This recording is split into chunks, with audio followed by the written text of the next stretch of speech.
ఓం శ్రీ గురుభ్యో నమః. హరి ఓం. గణేశాయ నమః. సరస్వత్యై నమః. శ్రీ గురుభ్యో నమః. హరి ఓం. దశాంగన్యాసః. ఓం మూర్ధ్నే నమః. ఓం మూర్ధ్నే నమః. ఓం మూర్ధ్నే నమః. నం నాసికాభ్యాం నమః. నం నాసికాభ్యాం నమః. నం నాసికాభ్యాం నమః. ఓం లలాటాయ నమః. ఓం లలాటాయ నమః. ఓం లలాటాయ నమః. భం ముఖాయ నమః. ధం ముఖాయ నమః. ధం ముఖాయ నమః. గం కంఠాయ నమః. గం కంఠాయ నమః. గం కంఠాయ నమః. వం హృదయాయ నమః. వం హృదయాయ నమః. వం హృదయాయ నమః. తేం దక్షిణహస్తాయ నమః. తేం దక్షిణహస్తాయ నమః. తేం దక్షిణహస్తాయ నమః. రుం వామహస్తాయ నమః. రుం వామహస్తాయ నమః. రుం వామహస్తాయ నమః. ద్రాం నాభ్యై నమః. ద్రాం నాభ్యై నమః. ద్రాం నాభ్యై నమః. యం పాదాభ్యాం నమః. యం పాదాభ్యాం నమః. యం పాదాభ్యాం నమః. నెక్స్ట్ కమ్స్ పంచాంగన్యాస. ఓం సద్యో జాతం ప్రపద్యామి సద్యో జాతాయ వై నమో నమః. సద్యో జాతం ప్రపద్యామి సద్యో జాతాయ వై నమో నమః. భవే భవే నాతి భవే భవస్వమాం. భవే భవే నాతి భవే భవస్వమాం. భవోద్భవాయ నమః. భవోద్భవాయ నమః. పాదాభ్యాం నమః. పాదాభ్యాం నమః. వామదేవాయ నమో. జ్యేష్ఠాయ నమః. శ్రేష్ఠాయ నమో. రుద్రాయ నమః. కాలాయ నమః. కలవికరణాయ నమో. బలవికరణాయ నమో. బలాయ నమో. బలప్రమథనాయ నమః. సర్వభూతదమనాయ నమో. మనోన్మనాయ నమః. ఊరుభ్యాం నమః. వామదేవాయ నమో. జ్యేష్ఠాయ నమః. శ్రేష్ఠాయ నమో. రుద్రాయ నమః. కాలాయ నమః. కలవికరణాయ నమో. బలవికరణాయ నమో. బలాయ నమో. బలప్రమథనాయ నమః. సర్వభూతదమనాయ నమో. మనోన్మనాయ నమః. ఊరుభ్యాం నమః.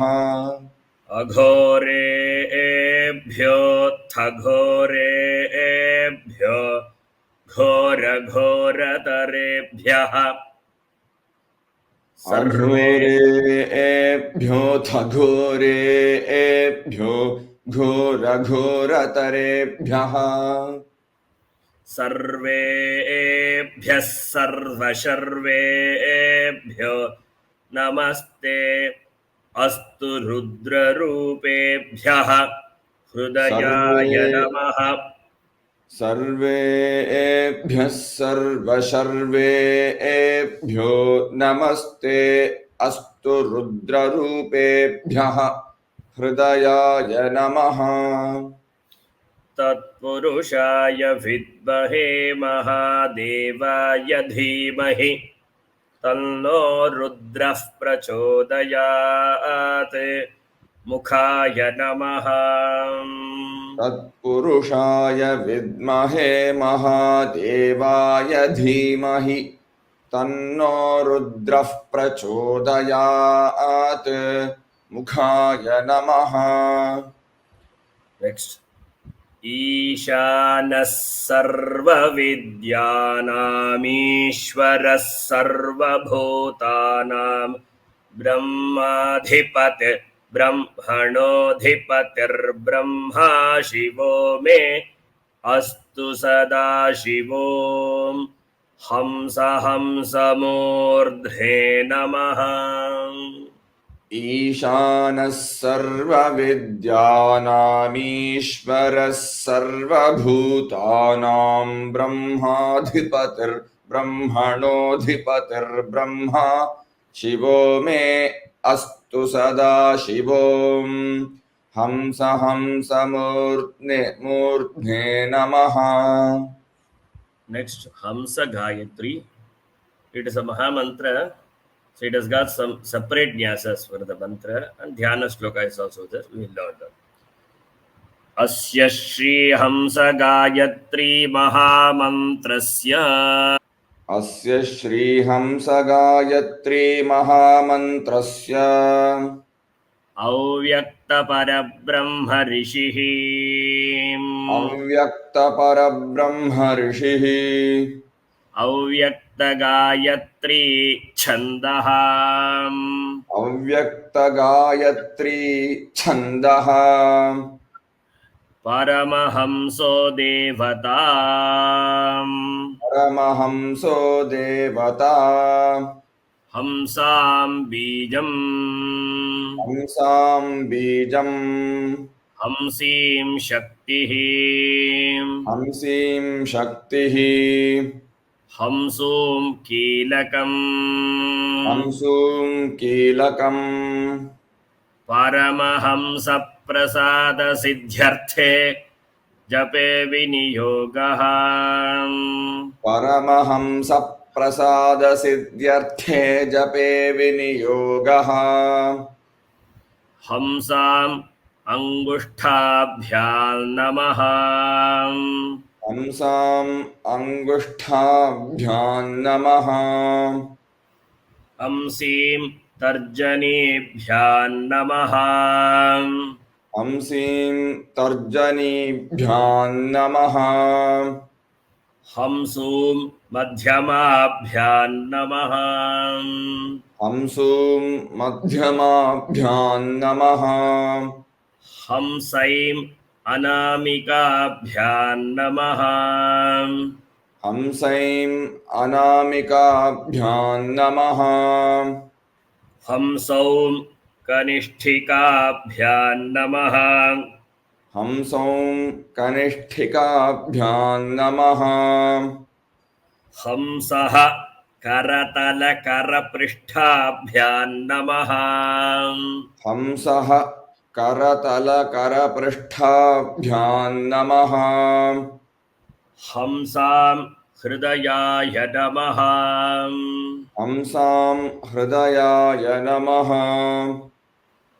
Hamsim Shirase Swaha हंसीं शिरसे स्वाहा Hamsum Shikhayai Vashate हंसूं शिखायै वषट् Hamsaim Kavachaya Hum हंसैं कवचायहुम् Hamsaum Netratrayaya Vaushate हंसौं नेत्रत्रयाय वौषट् Hamsaha Astraya Phate हंसः अस्त्राय फट् Bhurvuvassuvaromiti Digbandhah भूर्भुवः सुवरोमिति दिग्बन्धः Then follows Dhyanam Gamagastham Gamanadishunyam गमागमस्थं गमनादिशून्यम् गमागमस्थं गमनादिशून्यम् चिद्रूपदीपं तिमिरापहारम् चिद्रूपदीपं तिमिरापहारम् चिद्रूपदीपं तिमिरापहारम् पश्यामि ते सर्वजनान्तरस्थम् पश्यामि ते सर्वजनान्तरस्थम् पश्यामि ते सर्वजनान्तरस्थम् नमामि हंसं परमात्मरूपम् नमामि हंसं परमात्मरूपम् नमामि हंसं परमात्मरूपम् देहो देवालयः प्रोक्तो देहो देवालयः प्रोक्तो देहो देवालयः प्रोक्तो जीवो देवः सनातनः जीवो देवः सनातनः जीवो देवः सनातनः त्यजेदज्ञाननिर्माल्यम् त्यजेदज्ञाननिर्माल्यम् त्यजेदज्ञाननिर्माल्यम् सोऽहं भावेन पूजयेत् सोऽहं भावेन पूजयेत् सोऽहं भावेन पूजयेत् हंसो हंसः परमहंसः हंसो हंसः परमहंसः हंसो हंसः परमहंसः हंसः सोऽहं सोऽहं हंसः हंसः सोऽहं सोऽहं हंसः हंसः सोऽहं हंसः हंस हंसाय विद्महे परमहंसाय धीमहि हंस हंसाय विद्महे परमहंसाय धीमहि हंस हंसाय विद्महे परमहंसाय धीमहि तन्नो हंसः प्रचोदयात् तन्नो हंसः प्रचोदयात् तन्नो हंसः प्रचोदयात् You have to repeat 10 times.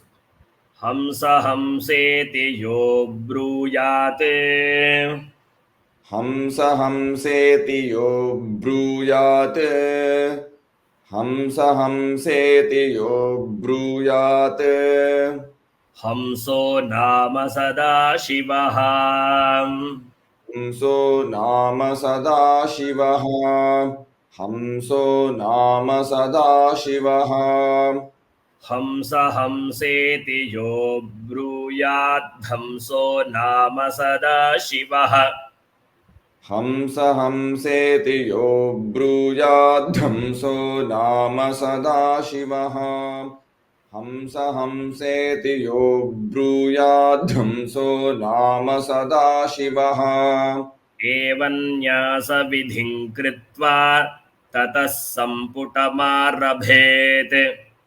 एवं न्यासविधिं कृत्वा ततः सम्पुटमारभेत् एवं न्यासविधिं कृत्वा ततः सम्पुटमारभेत् Okay, next we will move to Dik Samputa Nyasa. So, will all the godding deities of the Prapancha are invoked in our own body. See, this is Pindanda, that is Brahmanda. Whatever is available in Brahmanda, it is also there in the Pindanda. That is a Tattva, we get it here from this Nyasa. Om Bhur Bhuvassuvarom भूर्भुवः सुवरोम् ॐ भूर्भुवस्सुवरोम् ॐ लं ॐ लं ॐ लं Bijaksharas are, this is actually from Dashaksharinya. Om Namo Bhagavate Rudraya. Apart from this, every godding deity like Indra, the Devata, they have got a separate bija.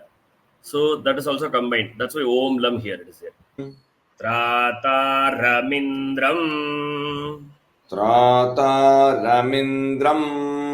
त्रातारमिन्द्रम् Avitaramindragum अवितारमिन्द्रगुम् अवितारमिन्द्रगुम् Have Have have have have have Suhavagum सुहवगुम् सुहवगुम् Shuramindram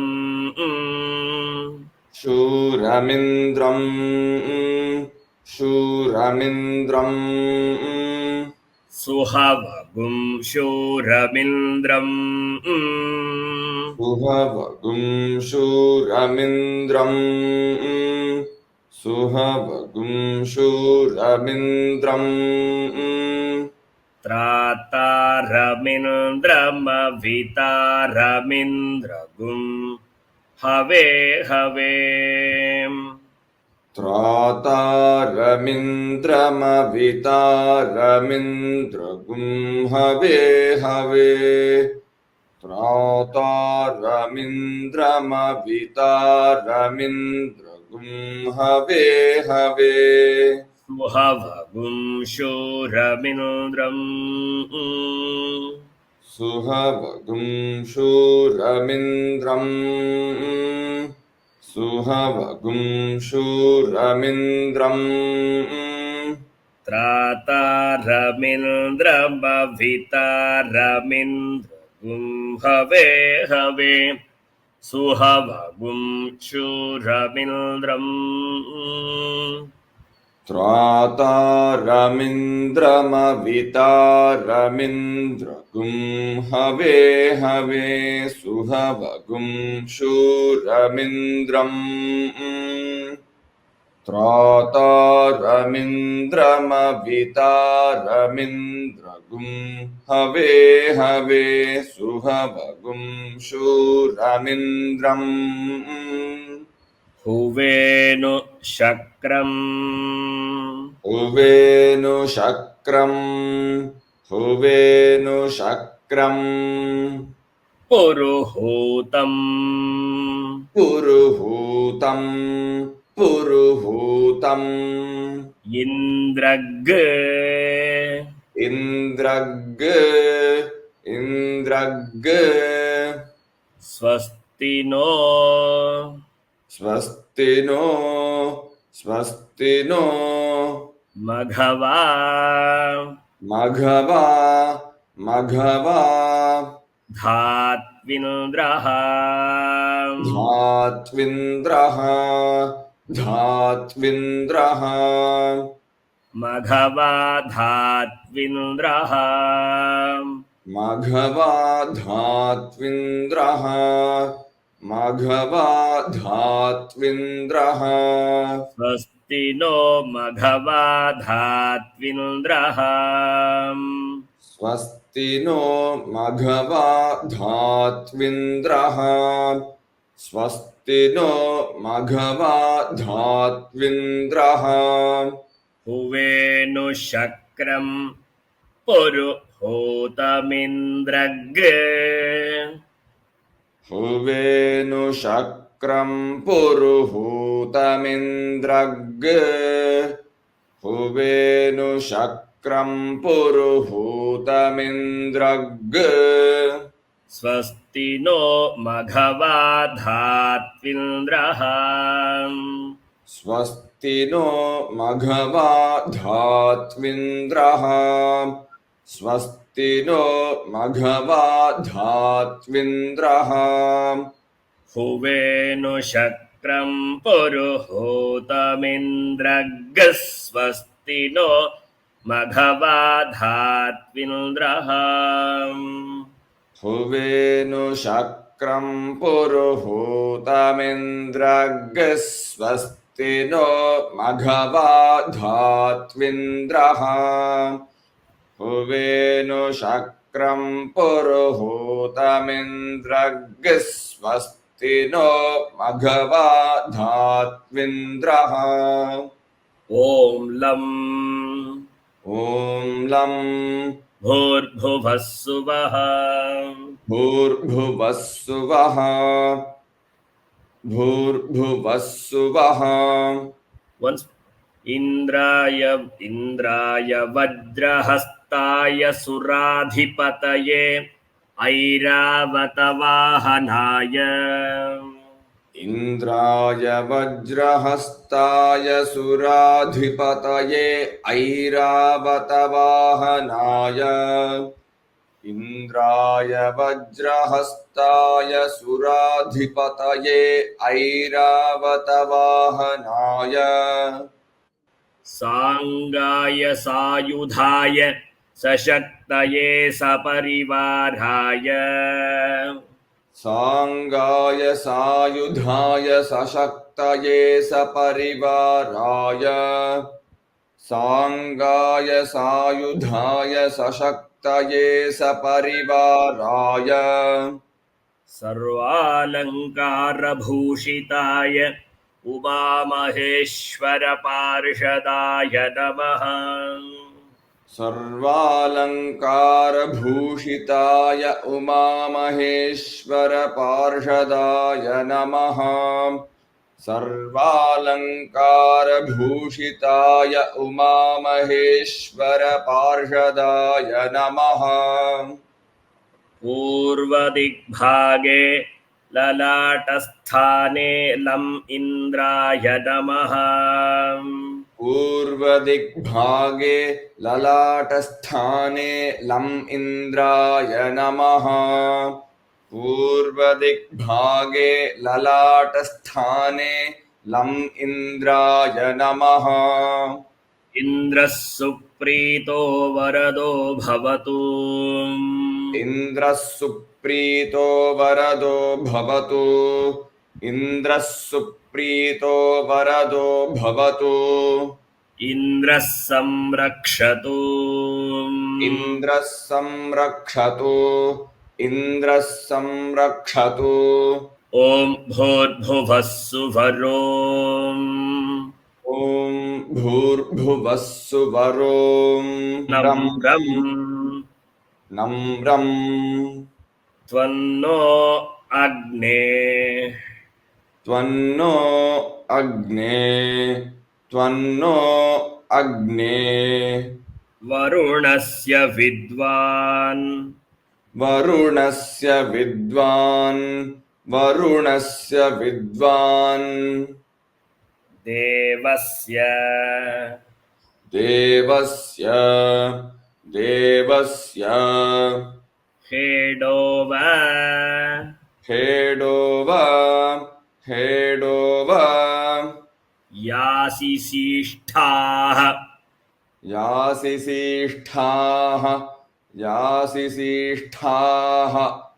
हेडोव यासिसीष्ठाः हेडोव यासिसीष्ठाः हेडोव यासिसीष्ठाः देवस्य हेडोव यासिसीष्ठाः देवस्य हेडोव यासिसीष्ठाः देवस्य हेडोव यासिसीष्ठाः त्वन्नो अग्ने वरुणस्य विद्वान् त्वन्नो अग्ने वरुणस्य विद्वान् त्वन्नो अग्ने वरुणस्य विद्वान् देवस्य हेडोव यासिसीष्ठाः देवस्य हेडोव यासिसीष्ठाः देवस्य हेडोव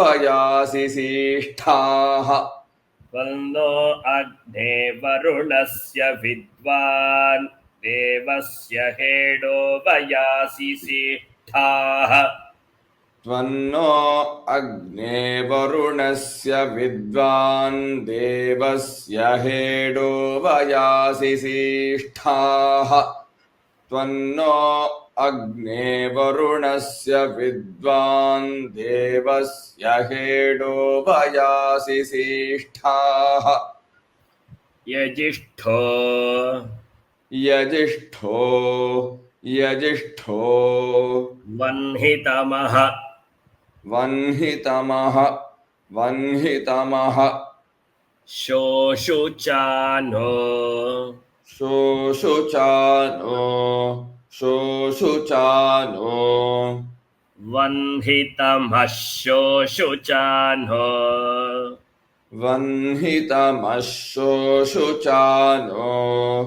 वह्नितमः शोषुचानो यजिष्ठो वह्नितमः शोषुचानो यजिष्ठो वह्नितमः शोषुचानो यजिष्ठो वह्नितमः शोषुचानो विश्वाद्वेषगुंसि विश्वाद्वेषगुंसि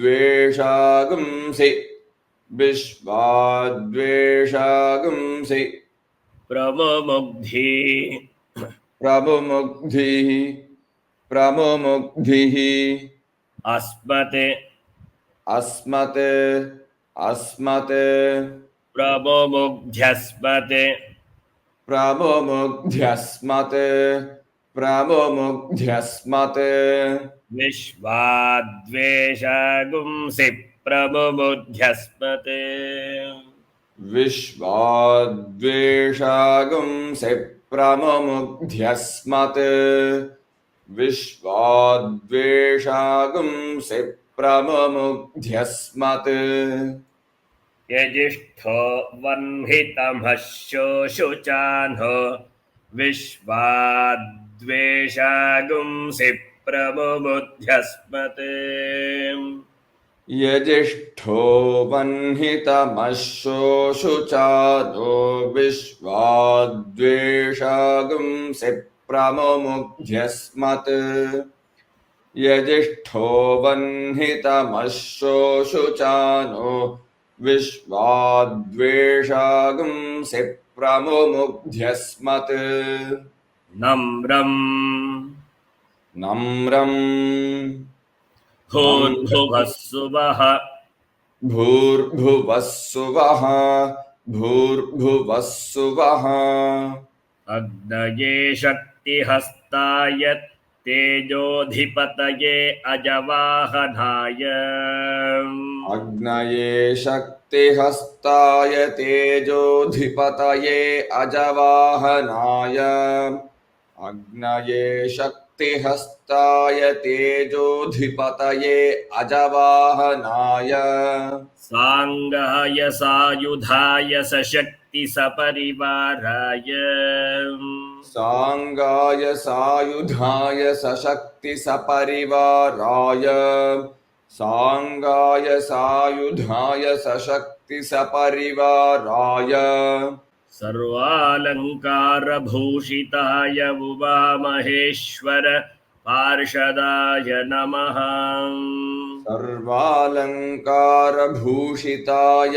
उमामहेश्वर पार्षदाय नमः सर्वालंकारभूषिताय उमामहेश्वर पार्षदाय नमः आग्नेय दिग्भागे नेत्रयोस्थाने रम् अग्नये नमः आग्नेयदिग्भागे नेत्रयोस्थाने रम् अग्नये नमः आग्नेयदिग्भागे नेत्रयोस्थाने रम् अग्नये नमः अग्निः सुप्रीतो वरदो भवतु अग्निः सुप्रीतो वरदो भवतु अग्निः सुप्रीतो वरदो भवतु अग्निः संरक्षतु अग्निः संरक्षतु अग्निः संरक्षतु. Sairam, with this we are completing this chapter. Harihi Om Shri Gurubhyo Namaha. Harihi Om. Om Shanti Shanti Shanti.